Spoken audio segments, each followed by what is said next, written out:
กับ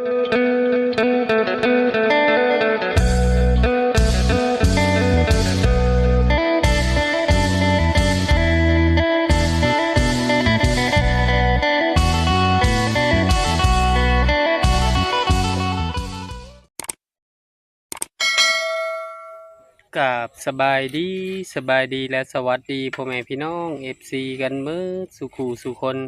บ่ว่าทางฝั่งลาวทางฝั่งไทยหรือต่างประเทศยินดีต้อนรับเข้าสู่ช่องบ่าวจำมั่มอีกแล้ว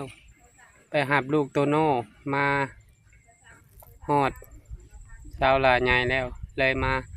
หาแม่เฒ่าคำว่าเพิ่นจะเมื่อนำบ่าวจำมั่มหรือบ่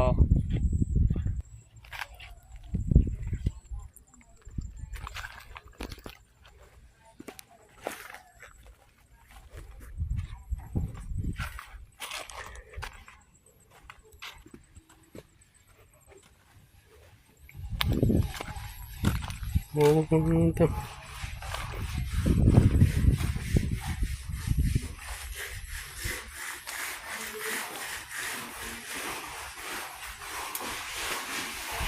สบายดีแม่เฒ่าเสียงปากคือไม่เมื่อย หากะมาแต่เก็บยานางบ่หากมาเอาจะกินข้าวเที่ยงกับหยังกินอามาจะหื่นทำชงนี้ปิ้งนกกินนกนั่นโอ้มาเกินมาโดยเขาช้างกินข้าวแล้วโดยไข่ได้จักมัดรวมเมิดไม่เท่า23มัดพอติดจุบกับเพนมคือเก่ากับน้ำก้อน 3,000 ไปแหวนนะเป็นขวดทานเป็นขวดทานเราทำมาแล้วได้กินดีห้อยบอกโดยเจ้าถามเมื่อพร้อมรถไทยบ่หรือเมื่อพร้อมเฮายันว่าอย่างเมื่อขวดทานซื้อพัดทำเลยถ้ามือป้องมือไทยอ๋อแล้วก็มีไทยด้วย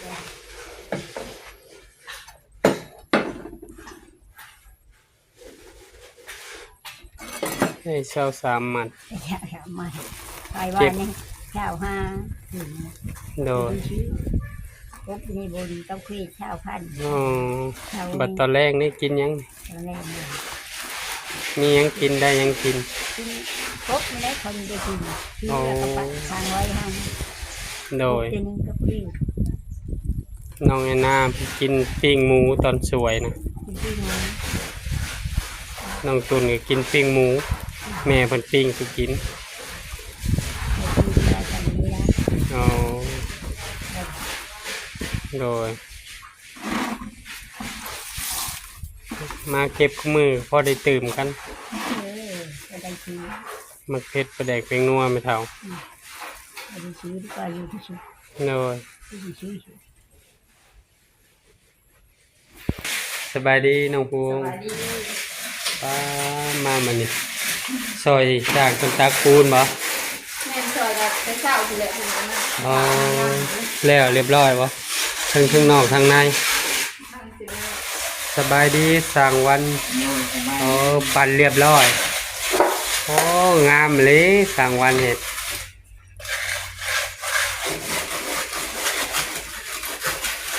ลงมือคนเดียวเลยบ่นี่โอ้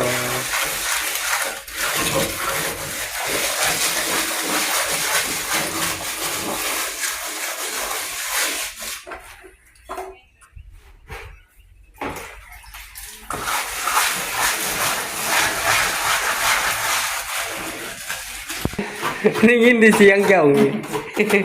สบายดีเด้อสั่งเปลี่ยนเรียบร้อยเนาะ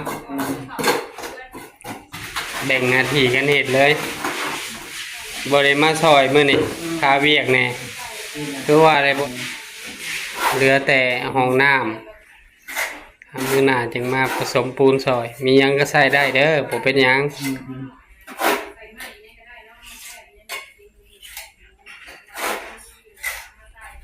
เมนูยังตอนสวยต้นสวยต้นทอดไข่เหมือนเดิมทอดไข่ปนกบนี่ยังไงมีอ๋อกินยังก็แล้วไปกินแล้วไป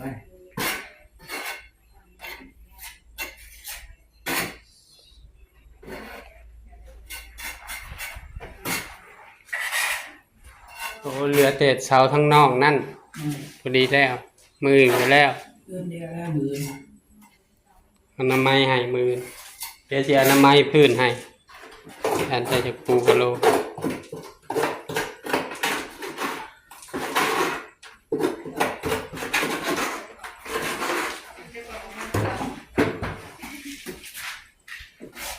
สบายดีน้องลาตี โอ้ยสบายดี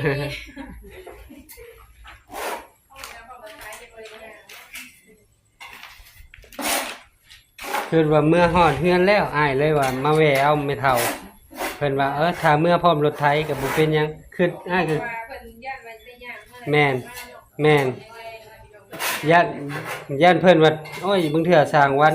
บ่มีน้ำมันบ่ นายเพิ่นสิพาวนะเพิ่นย่างมาก่อน นั่นแหละยังว่าอ้ายพาออกมา ปกติเพิ่นจะย่าง โดยเฮ็ดเป็นขวดทานซอยแม่ ใช่ตัวนี้บอก แม่นขวดหน่อยหนึงแล้วก็ตามอันนั้นกันละ เป็นลูกพ่อ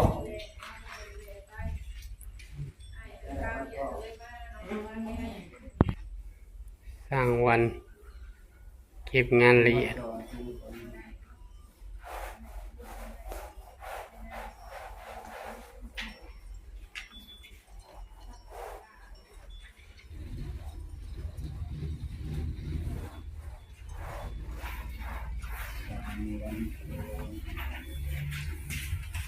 เมนูหยังตอนเย็นสร้างวันทอง ยังบ่ทันฮู้ยังบ่มีหยังกิน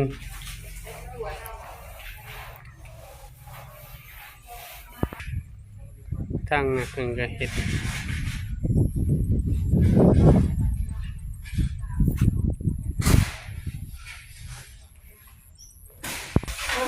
นนั่ง60คน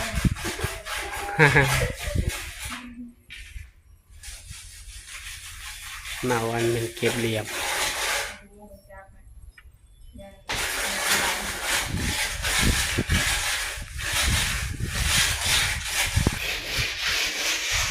ไปต้นสวยเป็นขวดทาน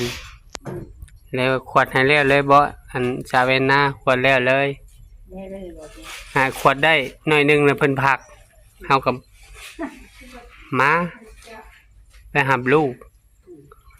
เงินตอนนี้มันจะรู้มันแล้วเลยมัน น่าจะแล้วอยู่ไม่เท่าเรือบ่หลาย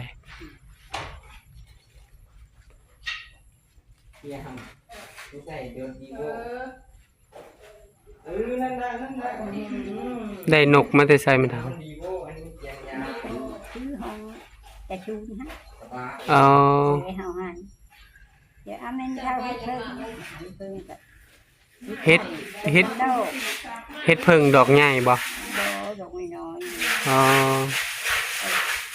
โคตรเรือเรือดีโคตรเป็นดีขายดีกว่ามันโคตรตีเลยร้ายเลยชื่อพัน อ๋อ ยาจะน้อย เลยเอานกคิดปิงนกตอนสวยยำได้อยู่บ่ล่ะ nhâm những cái đây โดยโดยแกงใช่ยังไม่เท่าสั่วบ่ nhâm nó bơ อ๋อ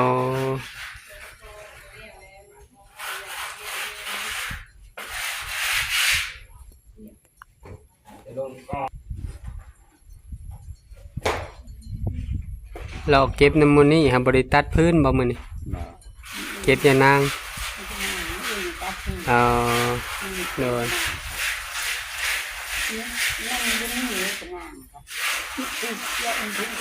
โอ้บ่มีบ่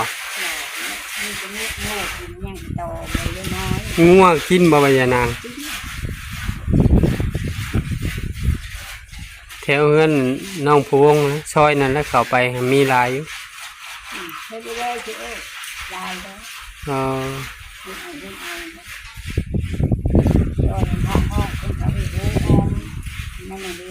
อ๋อบ่อ๋อเฮาก็บ่ได้เข้าไปโดนในซอยน่ะตั้งแต่แล้วเฮือนน้องพวงก็บ่ได้เข้าไปเลย Sang đây của bố bé. Ủa? Cái thằng เฮาสิไม่ได้แห้ง บ่แห้งบ่ทางเขา บ่เขายัง แต่วิทย์ตัวนี้ไปแล้วก็แห้งแถวนะ วิธีนี้ไปก็เดี๋ยวนี้มันเลิก ไม่ก็ลายเนาะไม่เท่า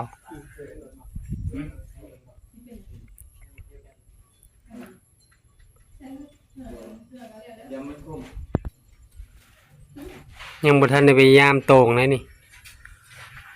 เมื่อพุ่นแหละเมื่อพาพ่อเฒ่าคูณไปยามโต่งเถื่อได้ปลา จกคนจก พนบ่ตกก็ลงอยู่ ลง ปลามันอยู่ในท่ออยู่ในพืชน่ะมันไหลลง น้ำเขาไหล แม่นไหลอยู่ไม่เท่า น้ำไหลมันเล่น ลงอยู่ การได้พิสูจน์นะ บางเบิ่งมื้อแรงนี่แหละ ในกระดาษ ว่าฝนสิตกหรือบ่ คือมือจะมือจะเป็นมือ แล้วจะ อ๋อ มือกำลังมือ จะสร้างแล้วแม่ โดย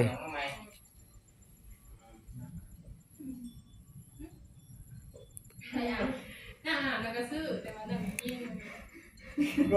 ก็อยู่ผมไม่รู้ หักคึมอยู่ได้ไม่เท่า ตกให้ในกลัวมื้อแรงแห้งๆโลด มือแรงนี่แหละ เอาจะบอก คือมือเป็นจะจก แล้วผัดกาย มันกาย เงียบ แต่ละมื้อให้ย่างไปลิ้นแม่นบ่น้องเคย น้องเคย น้องเคยเนาะเจ้าเอิ้น น้องเคย เอากบให้ตัวหนึ่งเพิ่นก็ปนกินตอนสวยหั่นล่ะ ๆมาซื้อถ่ายกัน เจ้าคือบ่เฮ็ดหน่อไม้สมไว้ไม่เท่า ไม่ดี บ่ได้ จกมันเป็นมันเปิด เปื่อยเนาะจักหน่อยก็สิได้เมื่อปลาไม่เท่าแล้วของว่าคิดว่าไม่เท่าสิย่างมาก่อนเพิ่นน่ะนะก็เลยมาแวะว่าสิมารับแม่ตู้รับไม่เท่าคำเมื่อย่าเพิ่นคือฮอดเตาถ่านเพิ่นย่านเพิ่นจะขวดถ่านมื้อนี้คือสิบ่ได้ขวดแล้วแหละ น้องไอ้นาขวดแล้วมันละ อีหน้าควัด ถามเพิ่นว่าขวดทานแล้วออกไปบ่ออกไปเบิ่งเฮือนใหม่บ่เพิ่นไปนำไม่เฒ่ามื้ออื่นเพิ่นว่าสิออกมามื้ออื่นไม่เฒ่าออกมาซอยสร้างได้หิวปูนหิวหยังเพิ่นว่า มันเพื่อน ปั่นลงฟองแล้วก็แล้วเนาะบ่าวทองวันช่างวันนี่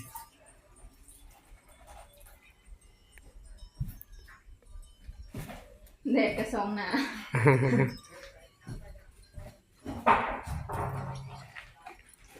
น้องแหลกกินข้าวอยู่พี่เลยบ่จึงมื้อ บอก ไม่กินอยู่ มากินกับเพื่อนอยู่แล้ว เปิดตรงฟองเนาะโอ้เหลี่ยมเป็นคมขนาดงาม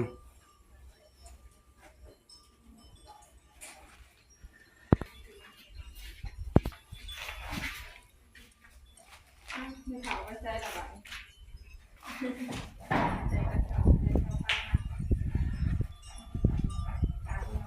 เรียบร้อยมันห้องน้ำเรือแต่ในห้องน้ำ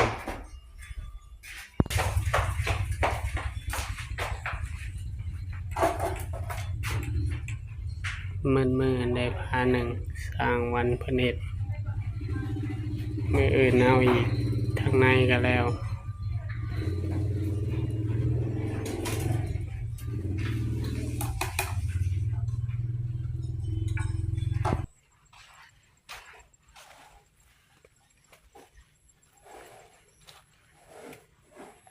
โอเคพ่อแม่พี่น้องมาฮอนนี่บาจะมั่มก็ขอบุญขอบคุณพ่อแม่ซีทุกท่านที่เบิ่งคลิปบาจะมั่มแต่ต้นจนจบโดยบ่ขามโฆษณาเพื่อเป็นกำลังใจให้บาจะมั่มเฮ็ดคลิปใหม่ๆออกมาให้พ่อแม่พี่น้องนะครับได้ชมขอให้พ่อแม่ซีทุกท่านจงมีสุขภาพร่างกายแข็งแรงปราศจากโรคภัยไข้เจ็บคิดสิ่งใดก็ให้ได้สิ่งนั้นสมความมุ่งมั่นปรารถนาไปใส่มาใส่ก็ขอให้แคล้วคลาดตลอดปลอดภัยเด้อมาฮอดนี่บ่าวจะมั่มก็ฝากซ่องบ่าวจะมั่มเนี่ยเด้อฝากเป็นกำลังใจบ่าวจะมั่มนะแม่เฒ่าและสร้างเพิ่นเนี่ยเด้อฝากกดติดตามบ่าวจะมั่มกดไลค์กดแชร์อย่าลืมกดกระดิ่งเพื่อบ่พลาดคลิปใหม่ๆของบ่าวจะมั่มบ่าวจะมั่มก็สิขอตัวลาพ่อแม่พี่น้องไปก่อนเจอกันคลิปหน้าพ่อแม่พี่น้องขอกล่าวคำว่าสบายดีบรรยากาศยามแรงๆเฮือนแม่เฒ่าค่ำ